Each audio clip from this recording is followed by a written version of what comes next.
All right, well, welcome. Jordan, it's good to see you again, man. Yep. Welcome to another episode of Kingdoms and Creators. Today we are talking about defining the they. Yeah. So what the hell does that even mean, Jordan? Well, the way that we're talking about this today, in the vein of the things that we've been talking about up to this point with creating things and putting things out there, one of the things that keeps us from doing that is what we're calling the they. The people, the thing, the whatever it is that keeps us from putting that out there because we're afraid of what they are going to think, or we're afraid of what's going to come of putting that opinion, that thing out there, whatever it is, right? So Yes, absolutely. And so the concept today is us working together with whoever is watching to define who the they is for you and me, and then helping the audience then also define who the they is for them. And hopefully that can create a little bit of a formula that the people watching will be able to identify it. And then instead of having this big, scary, unknown thing, you actually identify and you go, these are the people that I'm concerned with putting this content out. How are they going to respond? How are they going to react? What is the feedback I'm going to get from them? Well, who's the them? Yeah. Who is, when you put a video out on Instagram or YouTube, who is the person that you would maybe dread getting a message from, or seeing comment on your piece, or who are you worried about it impacting? Whatever that may be, it's different for each person. So today's episode, we are defining the they, and I first wanted to ask you, because I know that you mentioned that you had this idea for starting a podcast or a videocast for a long time, and you didn't do it, and I wanted to dig in a little bit deeper on that. Yeah, I mean, for almost a year, and I think that what's interesting, just to kind of go back to the they thing, it's interesting that our mind, whenever we're thinking about putting something out there, whenever we're thinking about having a conversation that we need to have, whatever it might be, it's interesting that a lot of times the first thing that we think about is the thing that causes fear. It's not the positive thing, it's the negative thing. It's the person that we're worried about what their opinion is going to be. You're right. Versus like the person that thinking about this could help said person, something like that, right? So I think one thing for me that's been interesting over the course of this last year of kind of struggling through this, I mean, I had a few episodes of the podcast that I was going to do recorded, but I hadn't put them out there. And for me, they came from two different places. One was actual like people, they, and the other was this feeling of needing to be more prepared in order to launch something and do something. So first, like... Prepared, so sorry to cut you off. You're good. So prepared, like more educated on what it was that you were going to talk about, or the quality of the video needed to be better, or you just weren't in a place to be able to consistently commit to it? So what was it? Yeah, I think that's more... I needed to have a better plan. I needed to be able to do it with consistency like we were talking about. And for me, I didn't know what that looked like between shooting, between editing, between finding the time to do it, like had a new kid at home, like... So part of it was finding the time to do it and do it to the level that I wanted it to be done at as a creative. Like I feel like I have this like standard that I can't get past of like, well, the audio's got to be great and the video's got to at least look decent. You know what I mean? It can't just be thrown together. I'm going to do it in 10 minutes on my iMac. Like that's a problem. Like that was prohibiting me from doing the creating that I needed to be doing. That was an excuse for me. But secondly was like, if I start something and I don't, finish isn't the right word, but I don't keep it up, then what are people going to think about me? You know, am I going to be a quitter? Am I going to be just another one of those people that kind of started something and got really excited for a little while and then it phased off and I never picked it up again? And there was this fear of becoming that. I naturally...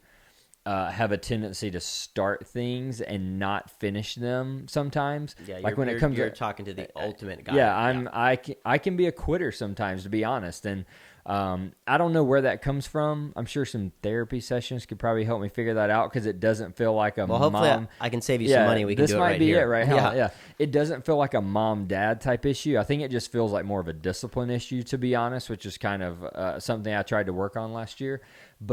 And something I'm going to continue trying to work on. But I'm the person that like picks up a book and reads all but the last chapter because I'm like, oh, I got everything I need to get out of it. You know what I mean? Like I just don't go the extra 10% to finish it. Mm-hmm. And I think that was part of my fear, was that I was going to start something and I was going to put so much effort into it and then it not be where I wanted to be. And then on top of that, me not finish it. And what was that going to make people think of me? People that I am friends with, people that are in my family, people that I work with. So my they was kind of consumed in this bubble of me being worried about not being able to finish something that I started. Interesting. So there's a couple questions that I have there. Yeah. One's a comment. The other's a question. Yeah. So first the question, I guess I would say, is talk to me about the value then in planning. Mm-hmm. Because I think that a lot of people believe that you just have to go do it, you just have to go create means you don't need to set a plan. You just go record something. Yeah. And personally, I think that's bad advice. Yeah. I think that you always should plan. It's not sustainable. Absolutely. Yeah. And I think that when shit goes haywire, you're always going to fall back on the plan, right? Yep. Like you're always going to fall back to what you ultimately, the structure that you ultimately provided for what you were trying to do. And so when you think about planning now and in doing this, do you see it as a very holistic approach where there's one thing to plan how you're going to do it? So let's say you're going to start a vlog. It's one thing to get the camera, to get the mic, to have a little bit of the concept drawn up, to find a niche. Like there's that. So there's that planning. But then there's also 6 months of planning and a year of planning that help combat sort of I'm going to get burnt out after 2 episodes. Yeah. Right? So for you, how do you look at the planning and what do you think would be most valuable for you? Yeah, when it comes to planning for me, I think though, and I think you might have used this word, like the word that comes to mind for me is preparation. Something a mentor of mine used to always tell me is that the separation is in the preparation. So my ability to create something that is going to be something I can be proud of is tied to my ability to create the space to prepare for it. So for me, like, I didn't feel like I was carving out the time in my life to prepare for it the way I needed to. Therefore, I couldn't put something out there that I could be proud of. Therefore, I was afraid of what people were going to think of it. And it kind of goes back into what we talked about with the last episode, like, I should be creating things for me and not with the focus of, are other people going to like this? Mm-hmm. And I think that's where the fear comes in, though, is that it's hard to always live in that place of, hey, I'm doing this for me and like I need to be proud of it. It almost feels a little naive, doesn't it? Yeah. It almost feels a little bit like, I'm just going to create this for me, man. Yeah. Like that's why I'm doing it. Like it feels a little delusional in a way, but I think it's at least a place to start because yes, we're creating for ourselves, and I think you should start there. But at the same time, you're also creating to try and provide value for others because that makes you feel good as well. Yeah, absolutely. Yep. And I think, I think trying to figure out how to balance that perspective and trying to just coordinate the things in my life in a way that help me manage the time and all the things and to have the right headspace to be able to look at it that way. And I think a lot of it too comes from like trying to do it on my own. That's one thing for sure that I could say from my, to go back into the they thing is that I've always been a person that tries to like do things on my own versus like doing it alongside someone or asking for help. So I think too, like you and I connecting with one another and kind of having that same goal of doing this thing helps me figure out how to get past some of those hurdles of worrying about what other people might think or worrying about the quality and basically any excuse I could come up with to not just create the thing and put it out there. Mm-hmm. You know? Well, I think fear is easier to address when you're not doing it by yourself. Yeah, for sure. Right? And it's like it's the same concept of if you're by yourself in a house and you hear a noise downstairs. Yeah. If you got a 90-pound German Shepherd with you, you feel better about going downstairs than you do if you're going by yourself. And then the same goes with if you even if you have your spouse with you, you both wake up in the middle of the night and you both walk down there, there's a sense of security because you're not doing it by yourself. For sure. And whether it's with finding a partner, like for me with my business, I loved having a co-founder. Yeah. I actually really liked it because we could balance one another well, and then you can bounce ideas off of one another. And then when the things are really good, you have somebody to celebrate with. And when things are a freaking grind and really tough, you have somebody that's in the trenches with you doing it. And so I really liked that element of it. And hopefully this show, I can be your 90-pound German Shepherd. Yeah. I think that it's an interesting metaphor because you're right. When you're concepting things by yourself in your room and then you actually go do them, it's I believe a little bit more difficult to do it completely alone than it is with someone else that's like-minded. And so if you're watching this, I think there's a lot of value in finding somebody that's sort of interested in the same things that you are, that's had kind of the same churning in their stomach to go pursue something. Like there are people out there that have similar interests that would be really interested in doing something alongside you, that like find somebody and actually do it with them. There's value in that. Yeah. And I think too, there's something about doing this, like doing it with someone, that it kind of makes you not focus on the exterior. What are other people going to think? It's more like, hey, how can we do this together? And there's less focus on the external things because you have somebody to work through that with. You have somebody to think through it with and to remind you of, hey, remember, this is why we're doing this. Like, remember, like, we just need to get this out there. Like, you know, you have somebody to help you walk through those things versus you in your own head all the time trying to fight those battles alone. Absolutely. So I want to dig a little bit deeper into the they on the people side because I think that's different for each person, and there is people associated with that. For sure. The one comment I wanted to make, though, was what you mentioned something about you would start doing it and then you'd get burnt out. Yeah. And I think that is 100% addressed at the expectations that you have for your business, for your show, whatever it may be. Yeah. And it's so huge that I always use the example of like, if your goal is to lose 50 pounds at the gym and in 1 week you only lose 5, right? Yeah. You can either say you're 5 closer to your goal, or you can say I'm still 45 away from where I want to be. Yeah. And you're not going to lose 50 pounds in a week.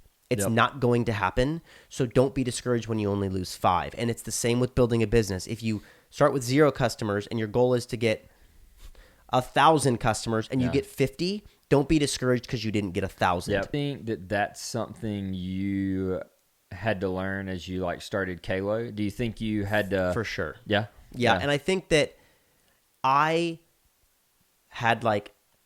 was able to cheat a little bit because I had no expectations for the business.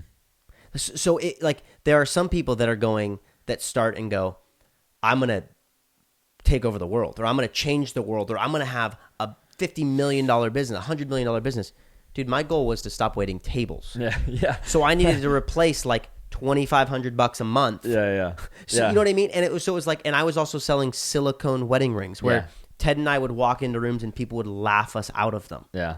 Like call us a joke. And so I was playing with house money, it felt like. It was like, okay, cool. If this thing fails, everybody told me it would anyway, so nobody would be that surprised by it. The only surprise somebody would have is that it was really successful, and then that would be something that was really cool. So if you don't mind me asking, like what would be so what do you think your they was then? I would probably say my sort of family and siblings.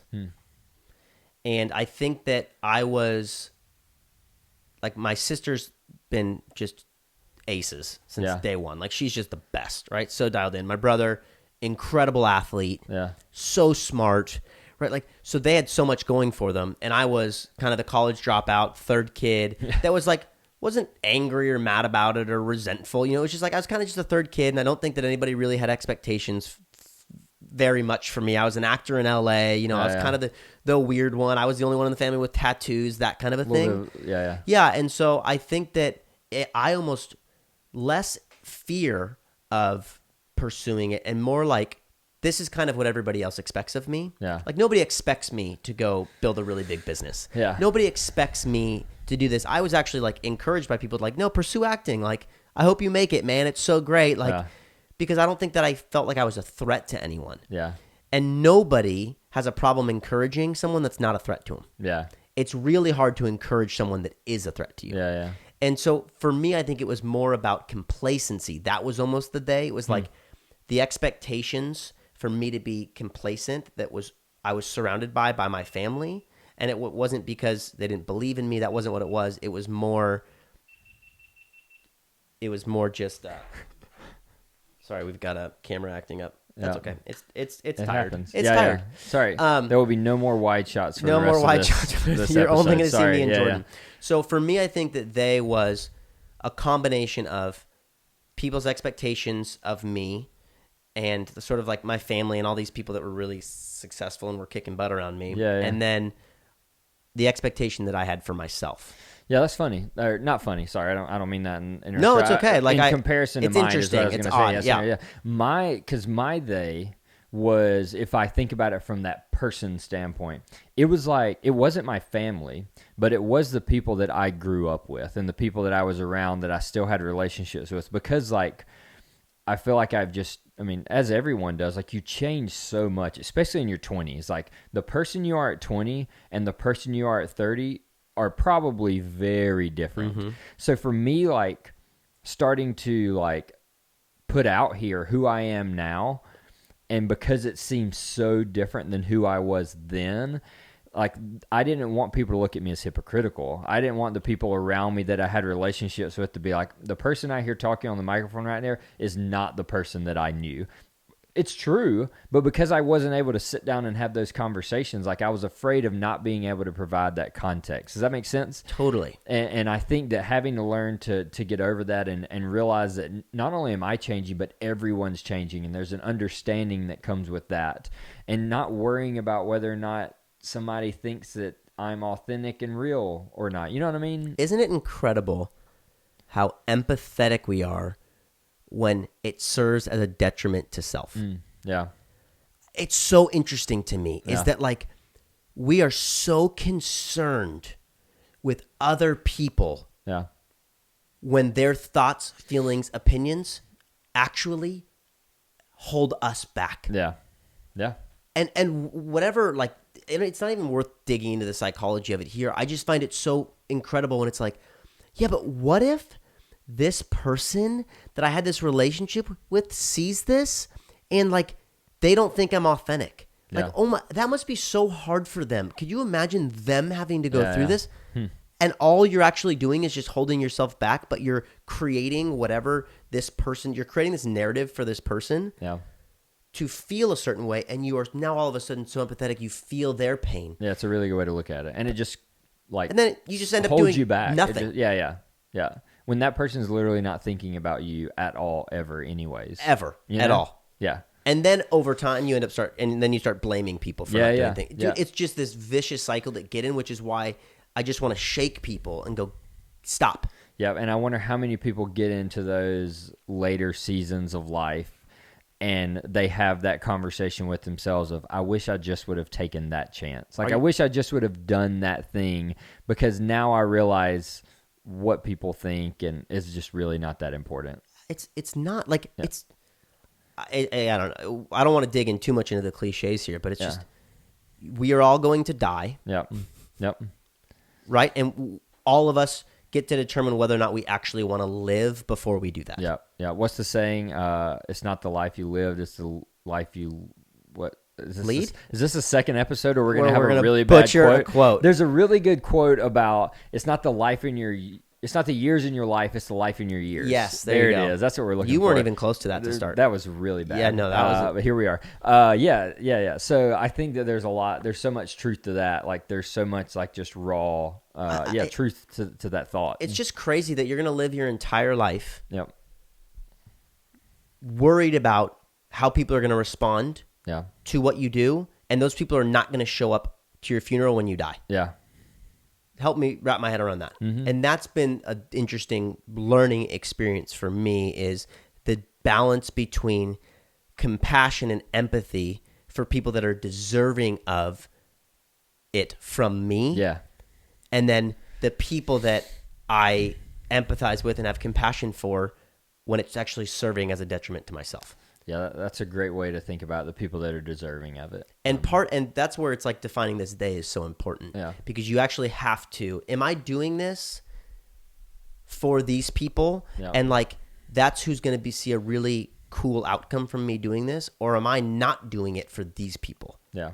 And it's just you defining what that is. And for me, like I said, back then it was almost myself, and it was kind of like people's expectations from me. And that was people being probably people close to me, my family and things like that. Like I was kind of the black sheep of the family a little bit. And so they didn't really, the bar wasn't set very high for me. Now it's really interesting because I play in like at a level that I don't feel like I belong at. Yeah. And so there's the they for me now is one, the people I have led. Yeah. So the people at Kalo that I have led that have looked to me as the leader of an organization. Yeah. Was I authentic in that with them? And in me doing a show like this, are they going to watch this and go, that's not the experience I had with that guy? Oh, wow. Yeah. And that's real. Yeah. And that's a they for me. And the greatest test of leadership for me are that like people watch this, they read that, and they remember this, and they're all aligned. Yeah, yeah. And I'm not a perfect leader.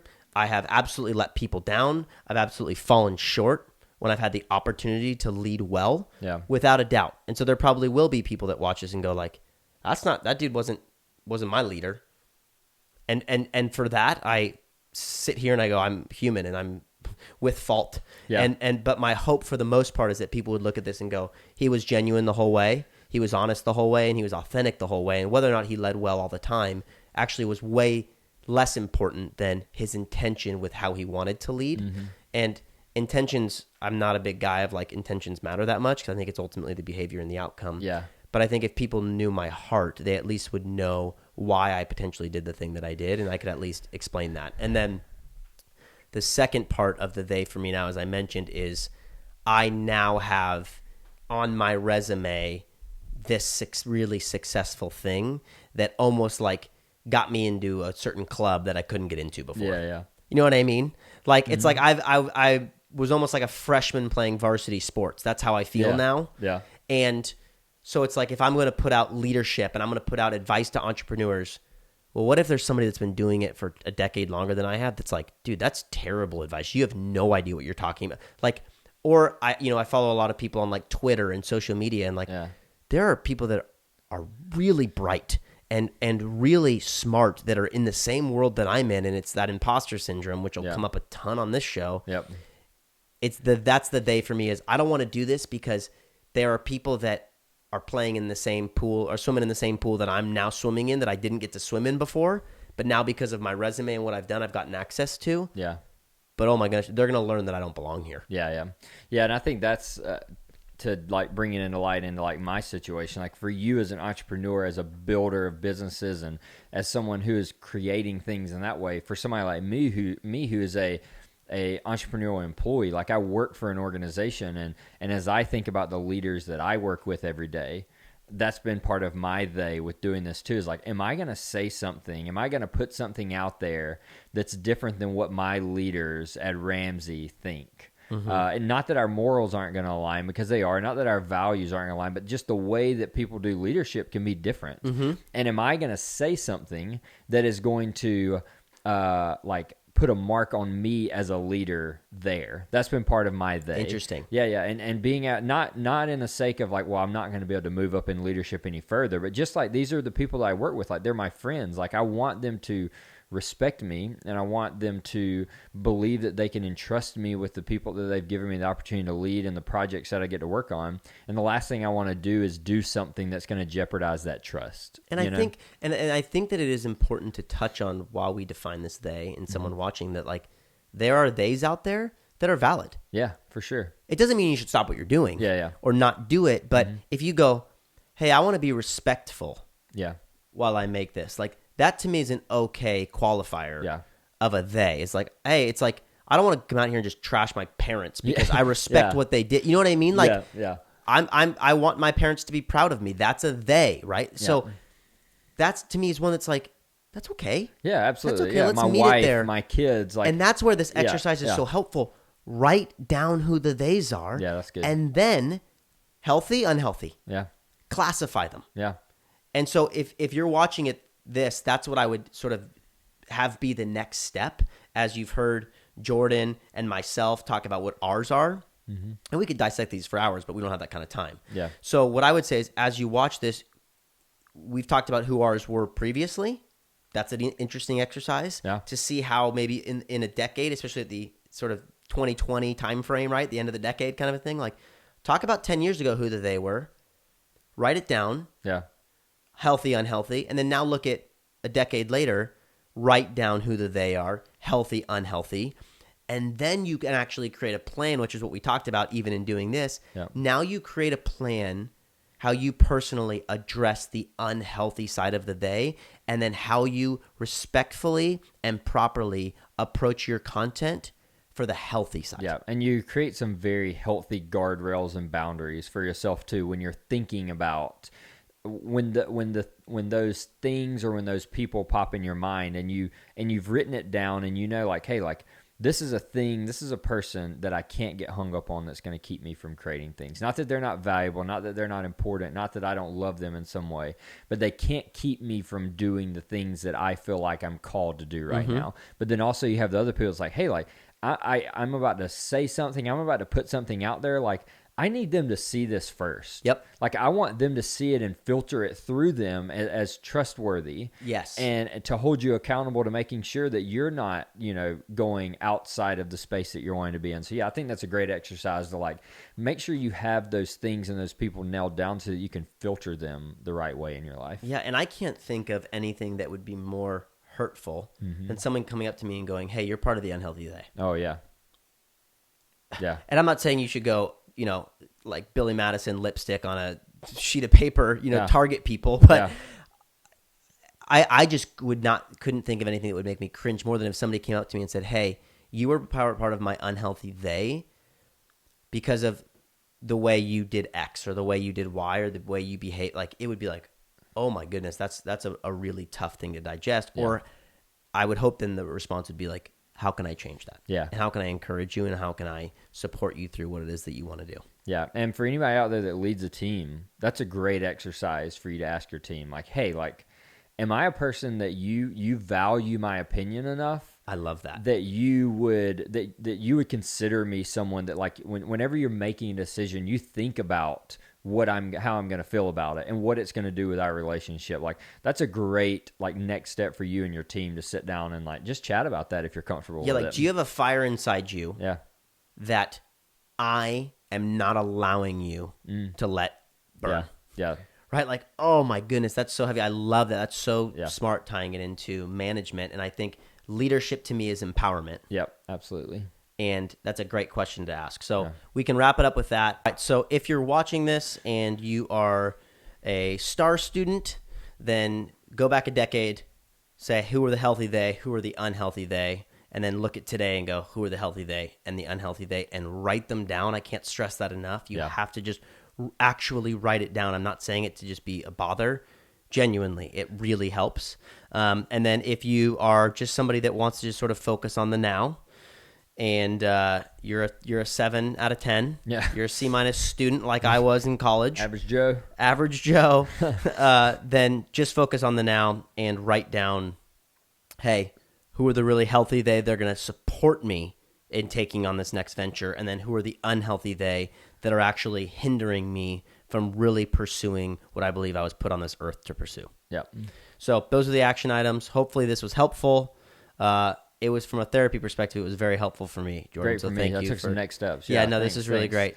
But thank you guys so much for watching. Hope you enjoyed it, and hopefully you can take some action items away from it today. Yep. Later. See ya.